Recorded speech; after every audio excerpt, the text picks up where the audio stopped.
নমস্কার, আমার চ্যানেলে আপনাদের স্বাগত। আজ আপনাদের সাথে ঘরোয়া স্টাইলে এঁচোড় চিংড়ির রেসিপি শেয়ার করব। এঁচোড় চিংড়ি বানানোর জন্য প্রথমে সবজিগুলিকে কেটে নিয়েছি। তারপর একটি প্যানে গরম জল বসিয়ে জলটা ফোটানো অবধি ওয়েট করে তার মধ্যে দিয়ে দিয়েছি কেটে রাখা এঁচোড়গুলি। সেদ্ধ করতে দেওয়া এঁচোড়ের মধ্যে দিয়ে দিয়েছি লবণ এবং হলুদ। এঁচোড়টিকে কিন্তু ফুল বয়েল করা যাবে না, 75% পর্যন্ত কুক হয়ে গেলেই আমরা এঁচোড়টিকে নামিয়ে নেব। এরপর কড়াইতে সর্ষের তেল গরম করতে দিয়ে দিয়েছি এবং তার মধ্যে দিয়ে দিয়েছি আগে থেকে কেটে রাখা আলুর টুকরোগুলি। আপনারা চাইলে কিন্তু সিদ্ধ করে তারপরেও ভাজতে পারেন। আলুগুলি এইভাবে হালকা লাল লাল ভাজা হয়ে গেলেই আমরা এটাকে তুলে নেব। এরপর ওই একই তেলে দিয়ে দেব টুকরো করে কেটে রাখা পেঁয়াজ। পেঁয়াজটিও হালকা লাল হয়ে গেলেই আমরা এটিকে আলাদা একটি পাত্রে তুলে নেব। এবার নুন হলুদ দিয়ে আগে থেকে মাখিয়ে রাখা চিংড়ি মাছগুলো কড়াইতে দিয়ে দিচ্ছি। চিংড়ি মাছগুলো হালকা লাল লাল হয়ে গেলেই আমি এটিকে আলাদা একটি পাত্রে তুলে নিয়েছি।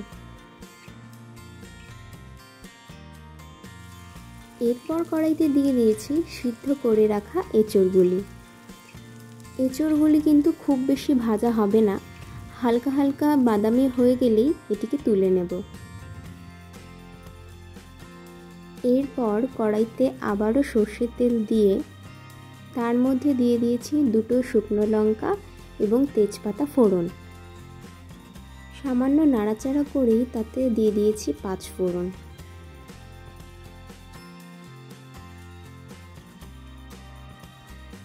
এবার দিলাম পেঁয়াজ রসুন বাটা এবং সাথে দিয়েছি আদা বাটা। এবার মশলাটি ভালোভাবে কষিয়ে নিয়েছি যতক্ষণ না এর কাঁচা গন্ধটি বেরিয়ে যাচ্ছে। তারপর এর মধ্যে দিয়েছি কয়েক টুকরো টমেটো। আপনারা চাইলে টমেটো পেস্টও ব্যবহার করতে পারেন। ঝালের জন্য দিয়ে দিয়েছি শুকনো লঙ্কা বাটা। আপনারা চাইলে গোলমরিচের গুঁড়ো ব্যবহার করতে পারেন। মশলাটা ভালোভাবে কষানো হয়ে গেলে এর মধ্যে একে একে দিয়ে দেব আগে থেকে ভেজে রাখা আলু, আগে থেকে ভেজে রাখা এঁচোড় এবং আগে থেকে ভেজে রাখা পেঁয়াজ।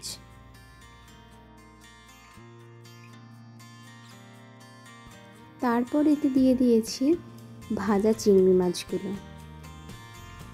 কয়েকটি চেরা কাঁচা লঙ্কা দেওয়ার পর কালারের জন্য এখানে ব্যবহার করেছি হলুদ গুঁড়ো এবং কাশ্মীরি লঙ্কার গুঁড়ো।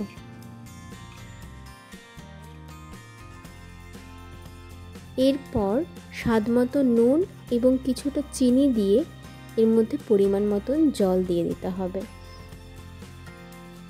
জল দেওয়ার পর সবজিটি ভালোভাবে সিদ্ধ হয়ে গেলে এর মধ্যে দিয়ে দেব ঘি এবং সামান্য গুঁড়ো মশলা, যেমন জিরে গুঁড়ো এবং গরম মশলা গুঁড়ো।